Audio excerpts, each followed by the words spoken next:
ദൈവ തിരുനാമത്തിന് മഹത്വമുണ്ടാകട്ടെ. ഒരു വിശ്വാസിയുടെ ജീവിതത്തിൽ ആത്മബന്ധത്തോടെ സൗമ്യമായി ഇടപെടുന്ന തൃത്വത്തിലെ ദൈവമാണ് പരിശുദ്ധാത്മാവ്. പരിശുദ്ധാത്മാവിനെ ദുഃഖിപ്പിക്കരുതെന്നാണ് സഭയ്ക്കും വിശ്വാസികൾക്കും ഭാഗ്യവാനായ പൗലോസ് അപ്പോസ്തലൻ നൽകുന്ന ഉപദേശം. എഫേസ്യ ലേഖനം 4:30. രക്ഷയുടെ ദിനത്തിനു വേണ്ടി നിങ്ങളെ മുദ്രിതരാക്കിയിരിക്കുന്ന ദൈവത്തിൻ്റെ പരിശുദ്ധാത്മാവിനെ വേദനിപ്പിക്കരുത്. എന്തുകൊണ്ടാണ് അപ്പോസ്തലൻ നമുക്ക് ഈ മുന്നറിയിപ്പ് നൽകിയിരിക്കുന്നത്? ആത്മവരദാനങ്ങൾ നമ്മിലേക്ക് ഒഴുകിയെത്തുന്നത് പരിശുദ്ധാത്മാവിലൂടെയാണ്. പരിശുദ്ധാത്മാ ചൈതന്യമില്ലെങ്കിൽ എല്ലാ സംരംഭങ്ങളും പ്രവർത്തനങ്ങളുമൊക്കെ നിഷ്ഫലമാകും. ആത്മാവിനെ ദുഃഖിപ്പിക്കരുതെന്ന് അപ്പോസ്തലൻ പറയുന്നതിൻ്റെ പിന്നിലെ 4 കാരണങ്ങൾ പ്രത്യേകം ശ്രദ്ധിക്കേണ്ടതാണ്. 1. എല്ലാ കൃപവരദാനങ്ങളും അനുഗ്രഹങ്ങളും നമ്മിലേക്ക് എത്തുന്നത് പരിശുദ്ധാത്മാവിലൂടെയാണ്. നമുക്ക് നമ്മുടെ കർത്താവിൻ്റെ വാക്കുകൾ ശ്രദ്ധിക്കാം. യോഹന്നാൻ 16 സത്യാത്മാവ് വരുമ്പോൾ നിങ്ങളെ സത്യത്തിൻ്റെ പൂർണ്ണതയിലേക്ക് നയിക്കും. അവൻ സ്വമേധയാ ആയിരിക്കില്ല സംസാരിക്കുന്നത്, അവൻ കേൾക്കുന്നത് മാത്രം സംസാരിക്കും. വരുവാനിരിക്കുന്ന കാര്യങ്ങൾ അവൻ നിങ്ങളെ അറിയിക്കും. അവൻ എനിക്കുള്ളവയിൽ നിന്ന് സ്വീകരിച്ച് നിങ്ങളോട് പ്രഖ്യാപിക്കും. അങ്ങനെ അവൻ എന്നെ മഹത്വപ്പെടുത്തും. ഭാഗ്യവാനായ പൗലോസും ഇത് ആവർത്തിക്കുന്നുണ്ട്. 1 കൊരിന്ത്യർ 2:12. നാം സ്വീകരിച്ചിരിക്കുന്നത് ലോകത്തിൻ്റെ ആത്മാവിനെയല്ല, പ്രത്യുത ദൈവം നമുക്കായി നൽകുന്ന ദാനങ്ങൾ മനസ്സിലാക്കാൻ വേണ്ടി ദൈവത്തിൻ്റെ ആത്മാവിനെയാണ്. ക്രൂശിലെ പരമയാഗത്തിലൂടെ നമ്മുടെ കർത്താവ് നേടിയ എല്ലാ ആത്മീയ അനുഗ്രഹങ്ങളും നമുക്ക് പങ്കിട്ട് നൽകുന്നത് പരിശുദ്ധാത്മാവാണ്. പാപക്ഷമ, പ്രത്യാശ, ക്രിസ്തുവിൻ്റെ പ്രകാശം, ആശ്വാസം, സുബോധം തുടങ്ങിയവയെല്ലാം പരിശുദ്ധാത്മാവിലൂടെയാണ് നമുക്ക് ലഭിക്കുന്നത്.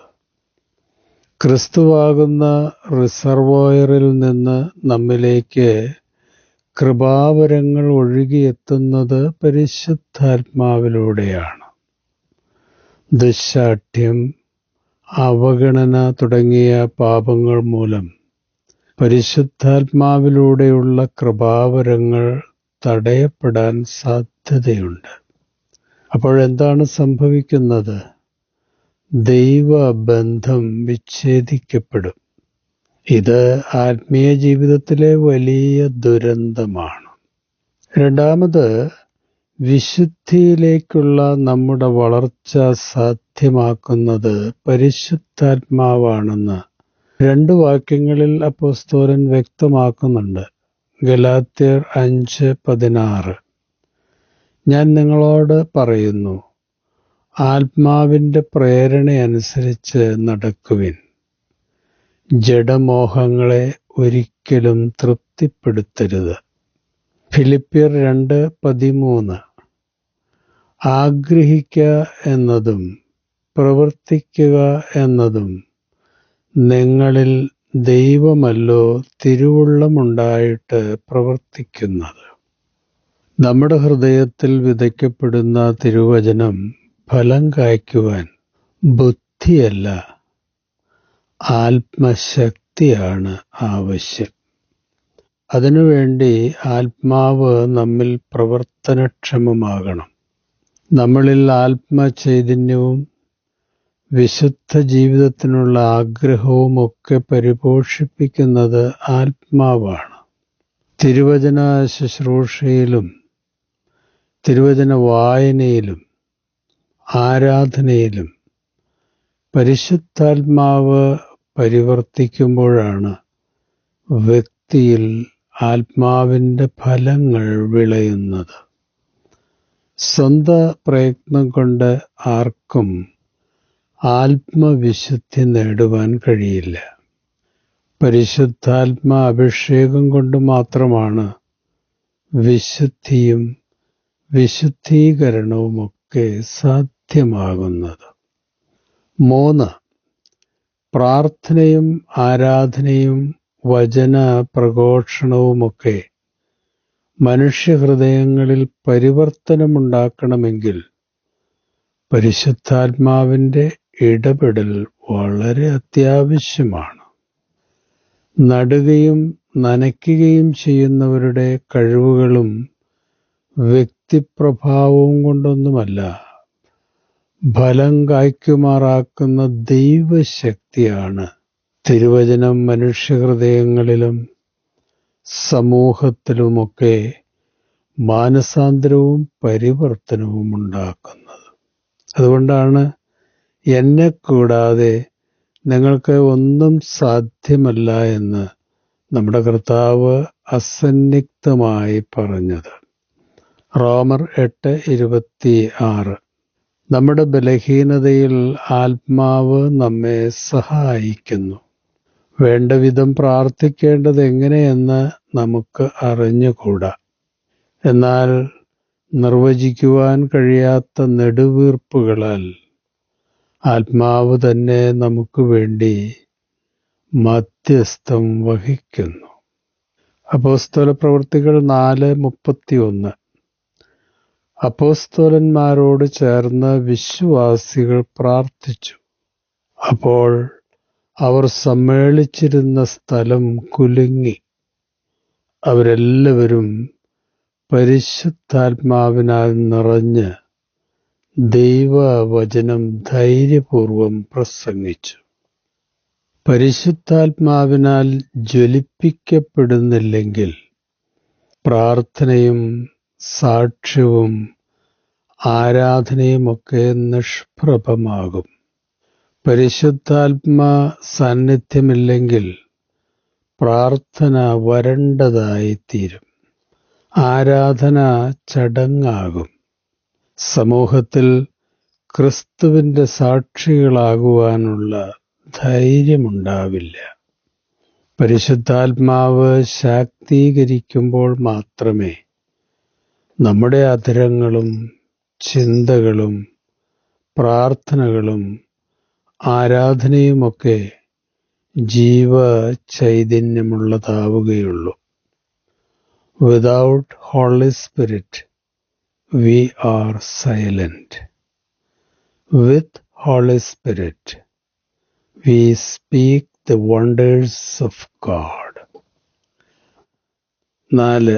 നമ്മെ ശക്തരാക്കുന്ന പരിശുദ്ധാത്മാവിൻ്റെ സഹായമില്ലാതെ പാപപ്രലോഭനങ്ങളെ അതിജീവിക്കുവാനും ക്രിസ്തുവിനോട് അനുരൂപരാകുവാനും നമുക്ക് കഴിയില്ല. 2 കൊരിന്ത്യർ 3:18.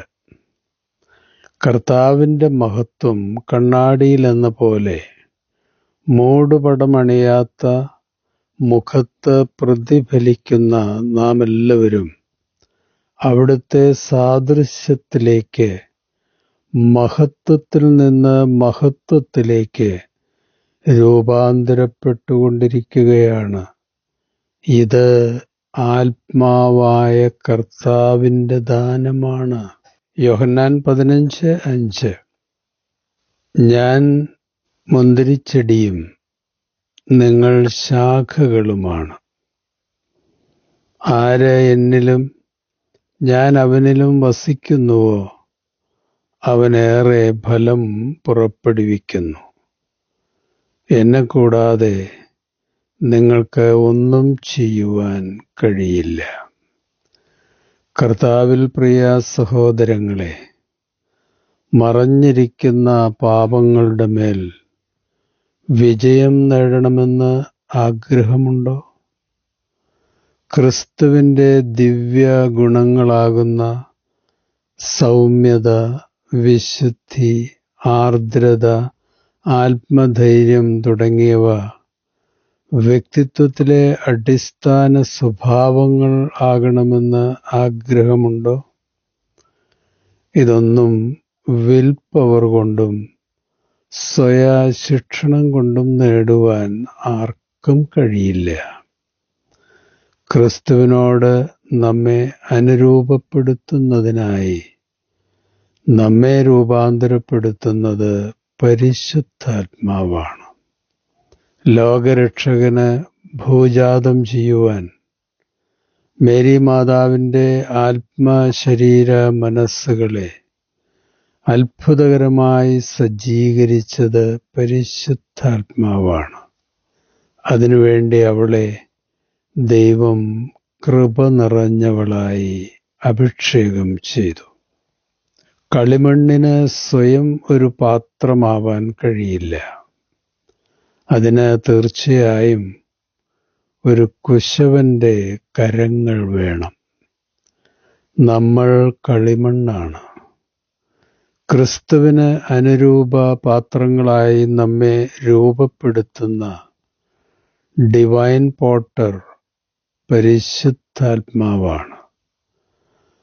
പരിശുദ്ധാത്മാവിനെ അവഗണിക്കുകയും എതിർക്കുകയും ചെയ്യുമ്പോൾ ആകൃതിയും രൂപവുമില്ലാത്ത പൊടിമണ്ണും മൺകട്ടയുമായി നമ്മൾ തുടരും. ഇത് വലിയൊരു വിപത്താണ്. ആത്മാവിൻ്റെ വിസ്മയ പ്രവർത്തനങ്ങൾക്ക് നമ്മെ സ്വയം സമർപ്പിക്കുമ്പോൾ ക്രിസ്തുവിന് അനുരൂപമായി പരിശുദ്ധാത്മാവ് നമ്മെ രൂപപ്പെടുത്തും. പ്രിയമുള്ളവരെ, പരിശുദ്ധാത്മാവ് നമ്മുടെ സഹായകനാണ്, ഗുരുവാണ്, ശക്തിദായകനാണ്, ആശ്വാസപ്രദനാണ്. ദൈവസമക്ഷത്തിൽ നമ്മെ സാക്ഷ്യപ്പെടുത്തുന്നവനാണ്. നമ്മുടെ അവ്യക്തമായ പ്രാർത്ഥനകളും ഹൃദയവേദനകളും ദൈവസന്നിധിയിൽ പരിഭാഷപ്പെടുത്തുന്നവനാണ്. നിത്യതയ്ക്കു വേണ്ടി മുദ്ര ഇടുന്നവനുമാണ്. പാപപ്രവണതകൾ മൂലം ആത്മാവിനെ ദുഃഖിപ്പിക്കുമ്പോൾ നമ്മൾ നമ്മിലെ ആത്മാവിനെ നിഷ്പ്രഭമാക്കുകയാണ്. ഇത് ആത്മനഷ്ടവും അപകടവുമാണ്. ആത്മാവിനെ ഭക്ത്യാദരപൂർവം സ്വീകരിക്കുകയും അനുസരിക്കുകയും ചെയ്യുമ്പോൾ ക്രിസ്തുവിലുള്ള സമ്പൂർണതയിലേക്ക് നമ്മൾ അനുദിനം വളർന്നുകൊണ്ടിരിക്കും. ദൈവത്തിന് സ്തോത്രം. നമുക്ക് പ്രാർത്ഥിക്കാം. പരിശുദ്ധാത്മാവേ, അവിടുന്ന് ഞങ്ങളുടെ ഹൃദയത്തിൽ എഴുന്നള്ളി വരേണമേ. ക്രിസ്തുവിൻ്റെ ദിവ്യപ്രകാശം ഞങ്ങളിൽ പകരേണമേ. വിണ്ടുണങ്ങി വരണ്ട ഞങ്ങളുടെ ഹൃദയത്തിൽ ആത്മവർഷമായി അവിടുന്ന് പെയ്തിറങ്ങണമേ. ക്രിസ്തുയേശുവിൻ്റെ നിസ്തുല നാമത്തിൽ അപേക്ഷിക്കുന്നു. കൃപയോടെ കേൾക്കണമേ. ആമേൻ. ശുഭാശംസകളോടെ എ പി ജോർജച്ചൻ.